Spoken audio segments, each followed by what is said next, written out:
आज कक्षा 11 में हम पढ़ाएंगे संघ प्लैटीहेल्मिंथीज। इंट्रोडक्शन।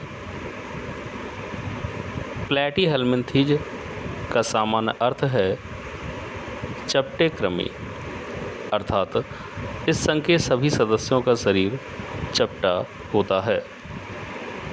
इनकी लगभग 10,000 जातियां ज्ञात की जा चुकी हैं।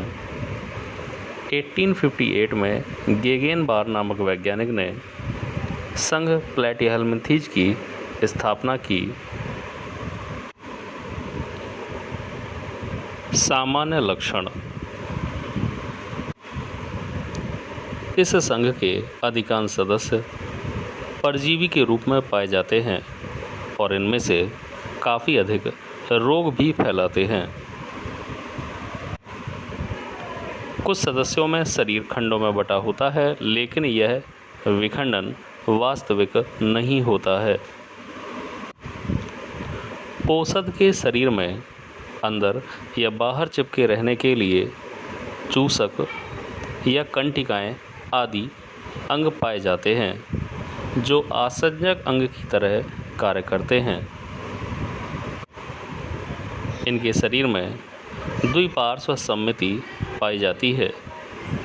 ये त्रिस्तरीय अर्थात ट्रिप्लोब्लास्टिक होते हैं क्योंकि इनके शरीर का स्तर 3 भ्रूणीय स्तरों से मिलकर बना होता है।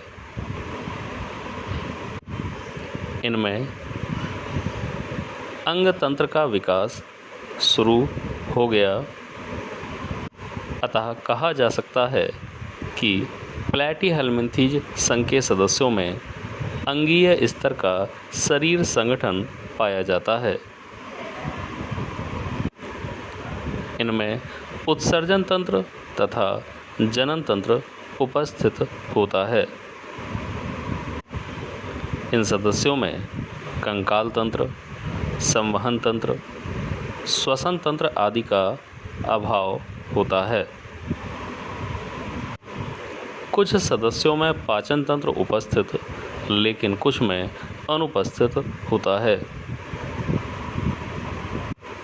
इनके शरीर में विशेष प्रकार की कोशिकाएं पाई जाती हैं जिन्हें ज्वाला कोशिकाएं या शिखा कोशिकाएं अर्थात फ्लैम सेल्स भी कहते हैं। ये कोशिकाएं उत्सर्जन तंत्र की इकाइयों के रूप में कार्य करती हैं। इनमें देह गुहा अनुपस्थित होती है, अर्थात ये सदस्य एसिलोमेट होते हैं।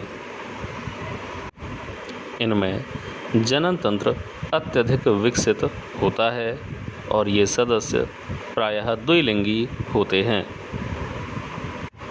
संघ प्लैटीहेल्मिंथीज के सदस्यों के शुक्राणुओं में 2 पूंछ पाई जाती हैं, अर्थात इनके शुक्राणु में 2 टेल होती हैं।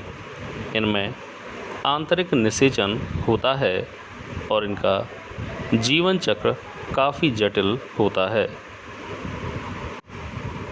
प्लैटीहेल्मिंथीज संघ को 3 प्रमुख वर्गों में बांटा गया है। वर्ग टर्बिलेरिया, वर्ग ट्रिमेटोडा तथा वर्ग सेस्टोडा।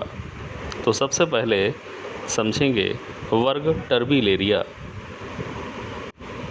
इस वर्ग के अधिकांश सदस्य स्वतंत्र अथवा कुछ बाह्य परजीवी के रूप में मिलते हैं। इनमें चूसकों का अभाव होता है। इनमें अलैंगिक या लैंगिक जनन पाया जाता है। ये प्रायः द्विलिंगी होते हैं और इनमें पुनरुद्भवन की अपार क्षमता होती है, जैसे प्लेनेरिया। वर्ग ट्रिमेटोडा। इस वर्ग के सदस्यों को पर्णकृमि अर्थात फ्लूक्स भी कहते हैं क्योंकि इनका शरीर पत्तीनुमा व अखंडीय होता है। ये सदस्य प्रायः बाह्य परजीवी और कुछ अंतः परजीवी भी होते हैं। इनमें पाचन तंत्र पाया जाता है। इनमें चूसक और कंटक पाए जाते हैं, जैसे फैसियोला,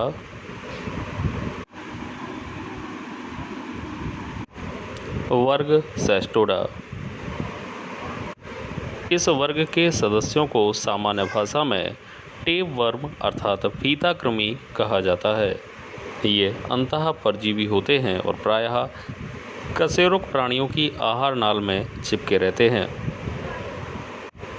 इनका शरीर लंबा, चपटा, फीते के समान एवं देह खंडों में बटा होता है। इनमें चूसक पाया जाता है। इनमें पाचन तंत्र नहीं होता है। ये द्विलिंगी होते हैं। इनके प्रत्येक देह खंड में नर तथा मादा दोनों प्रकार के जनन तंत्र पाए जाते हैं, जैसे टीनिया